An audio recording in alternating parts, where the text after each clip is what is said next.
Hello, everyone. Thank you for making the time to watch these remarks. And thank you for being part of the first ever 100% virtual rally.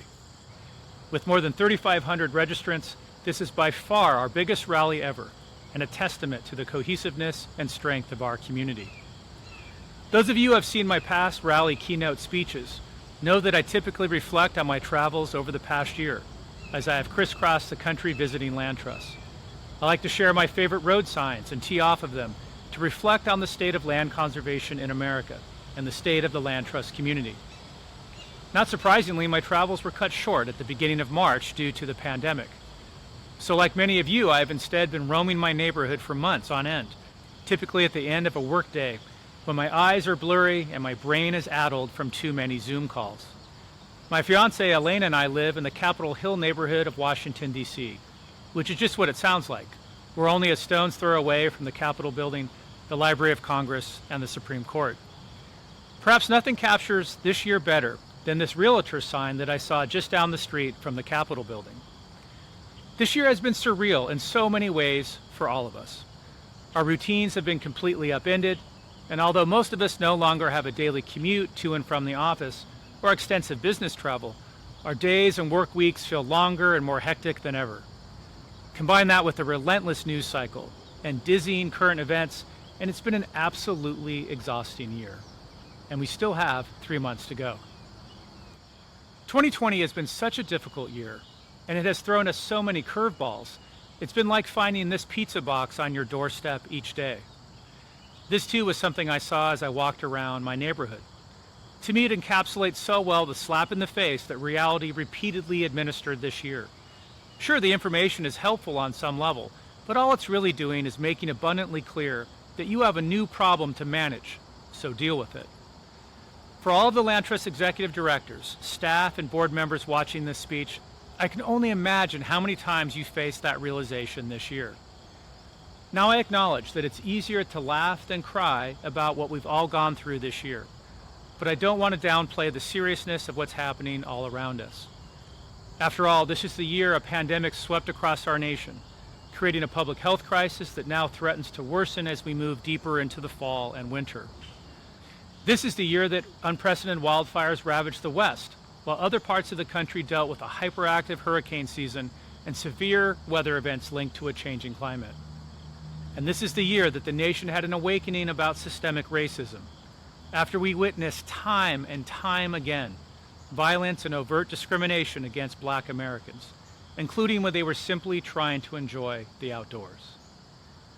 This brings me to my final image from my neighborhood walks, which is the Peace Monument on the west side of the Capitol building, installed in the late 1800s to commemorate naval deaths at sea during the Civil War. If you look closely, you can see the figure at the top of the monument holding her face in her right hand. That figure is grief, and to me she captures what so many of us feel as we try to make sense of today's world. I believe it is important and healthy for us to acknowledge the sadness and sense of disbelief we are all experiencing. When I took this photo, I didn't realize that this monument actually has much greater meaning for this current moment. I've since learned that the figure whose shoulder that grief is crying on is none other than history. To me, this speaks so much to our current circumstances. We are not only in a state of mourning, but in our bones we know that this is a historical moment for our nation. Will we conquer the coronavirus? Will we do what's necessary to tackle climate change as its impacts become ever more evident? Will the nation undergo a long overdue reckoning with systemic racism? And will we emerge from the upcoming election season a country that is more united, or instead further divided and polarized? These questions are profound, and the problems we face are grave. So much so that it may seem forced to tack back to a discussion of how land conservation fits into the picture. Yet without a doubt, the work of Land Trust is relevant to how the nation will rise to the occasion and address these challenges.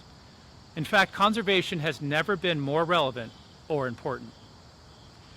In my rally speech last year, I explored at length how land conservation at scale in the United States is critical to both mitigating climate change and adapting to its anticipated impacts. This year, I'll focus on other topics. Let's start with the pandemic. As I'm sure many of you can attest, This is the year more people than ever discovered the value of locally conserved, accessible lands. I know that many of you saw record use of your land trust trail systems and preserves as people sought out open space for respite and recreation. And it's not just the fact that locally conserved lands provide a place for people to exercise and find solace. People are now discovering the value of a robust local food shed and the role of conserved farms and ranches in providing food security. More than ever, people understand the importance of working lands. In short, the pandemic has led to a new awareness of the importance of conserved lands for mental and physical health, as well as a recognition that a greater supply of those lands is needed.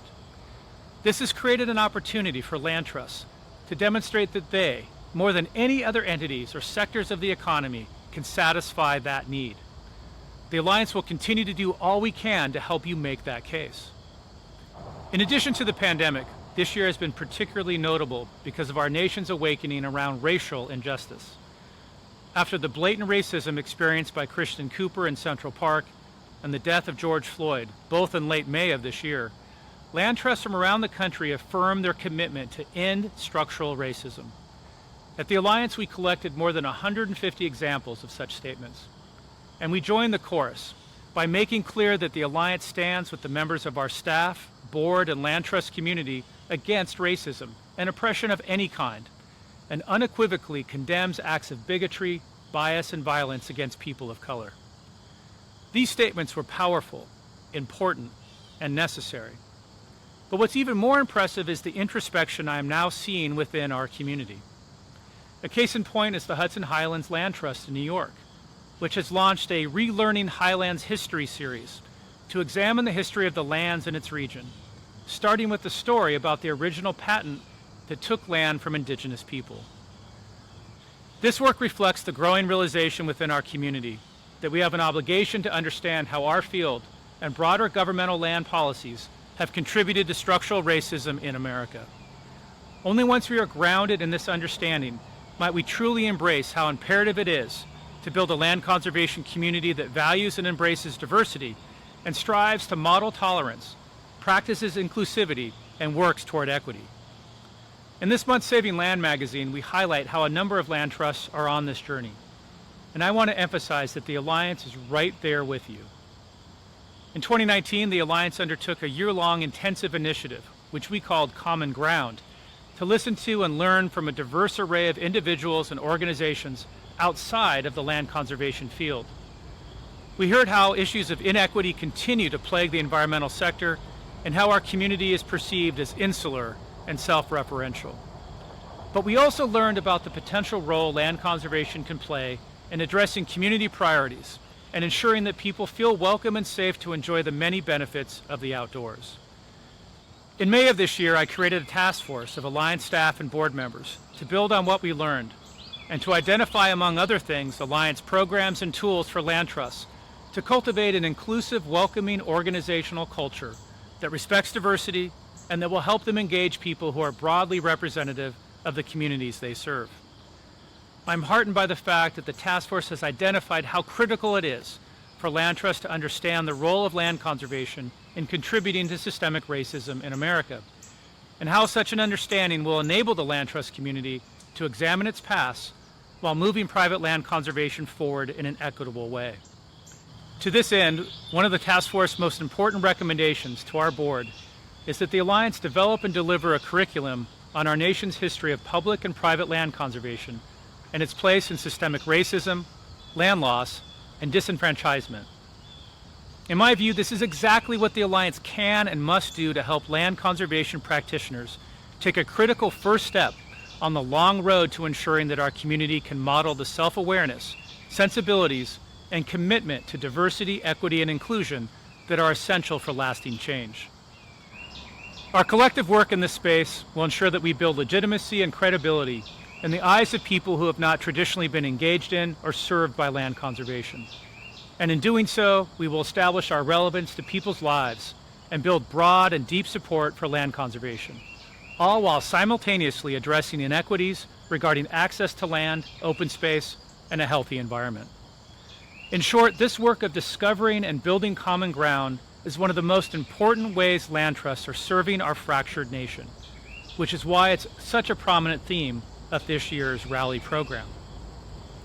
Speaking of common ground, I'd be remiss to not return to a theme I've touched on for the last 5 years, and that's the ability of land conservation to bring people together from across the political aisle.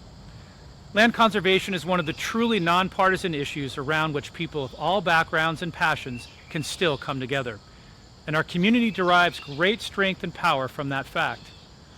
One needs look no further than the Great American Outdoors Act, passed by Congress in early August, for an example of how land conservation unites the country. This was a bipartisan victory for a bipartisan cause. The U.S. House of Representatives voted 310 to 107 in support of the legislation. The Senate voted 73 to 25 to do the same. Because of this law, the Land and Water Conservation Fund now has full, dedicated funding. This means that $900 million will be committed each year to protecting important land, water, and recreation areas that benefit all Americans. And this is on the heels of LWCF being permanently reauthorized last year, also with strong bipartisan support. Whether it's LWCF or the growing movement in Congress to create a new civilian conservation corps for the 21st century to put people back to work by completing conservation projects, we see how land and our shared desire to protect and maintain it bring us together. Our fractured and divided nation needs this more than ever. Now, before I wrap up, I'd be remiss not to take this opportunity to address an existential threat to the federal tax incentive for conservation easement donations. I'm talking about abusive syndicated conservation easement transactions, a topic that you regularly hear about from the Alliance's government relations staff and that we explore in depth on the Alliance's website. The last time I addressed this issue in a rally speech was 2016. To me, it's incredible that this abuse continues 4 years later. And recently released IRS data show that the problem has only gotten worse during that time. In 2016, investors and syndications claimed $6 billion in federal tax deductions. At the end of that year, the IRS designated these schemes listed transactions, a clear warning shot over the bow to promoters and investors. Nevertheless, in 2017, investors and syndications claimed $6.8 billion in federal tax deductions. And incredibly, in 2018, claim deductions from these schemes increased to $9.2 billion. And we haven't even seen the data for 2019 or this year, which I fear will continue to show an upward trend. 6 weeks ago, the U.S. Senate Finance Committee released a thorough and revealing report about the scope and seriousness of this abuse. The bipartisan investigation that yielded this report, led by Senate Finance Committee Chairman Chuck Grassley and Ranking Member Ron Wyden, concluded the ongoing abuse is egregious and must end. The report also makes clear in the starkest terms why Congress must take action now. Fortunately, a solution is ready for Congress to pass. The Charitable Conservation Easement Program Integrity Act will safeguard taxpayers by stopping bad actors from profiteering off the federal conservation tax incentive, while allowing conservation donations motivated by charity to continue unimpeded. This legislation is concise, sensible, and ready for passage. We would not be at this juncture if it weren't for the collective hard work and persistence of the Alliance community of land trusts, especially those of you who are advocacy ambassadors and have attended our Advocacy Days event each spring. Together, we have established a reputation for being a safe harbor from this abuse and for being an honest broker that seeks to protect the federal tax incentive. Thank you for all that you've done to date to advance this cause. But I need all of you to now fully mobilize between now and the end of this Congress to get this legislation across the finish line. Please take action when requested by the Alliance's government relations team. We must exercise our collective power to achieve victory. I realize this battle won't be easy, and it's difficult to be optimistic this year. It's so much easier to be cynical and expect the worst. Personally, I'm going to channel the person in this photograph standing in front of the Capitol building 34 years ago with his congressman, Norm Mineta. Yes, that's me, full of hope and faith in the system. And believe it or not, I still have faith that Congress will do the right thing and end abusive syndicated transactions this year. Let's again tap into the broad and deep bipartisan support for land conservation and make that happen. In closing, I want to again acknowledge that 2020 has been a no-good, terrible year in many ways. But the events of this year have also led to a recognition of how our community and the land we protect have a tremendous capacity to heal, foster wellness, bring people together in a common cause, and create social cohesion. What you do matters more than ever, a fact I hope provides a bit of solace and inspiration during these very difficult times.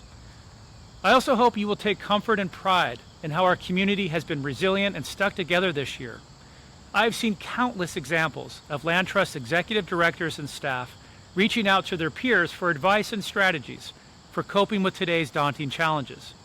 I've then been so impressed by the outpouring of empathy and ideas that then flows. Those interactions and the fact that thousands of people have signed up to come together at Rally, albeit virtually, speaks to the commitment of our community to continue to connect, learn, and advance the essential work of land conservation. As we wrap up 2020 and move into 2021, let's continue to support each other, maintain hope, communicate with those we serve, and continue to be an outstanding example of how progress continues even during the darkest of times. With that, I again want to welcome you to Rally 2020 and thank you for participating. Enjoy the conference. I look forward to speaking with you again at the conclusion of the conference and reflecting on what we've learned. Thank you.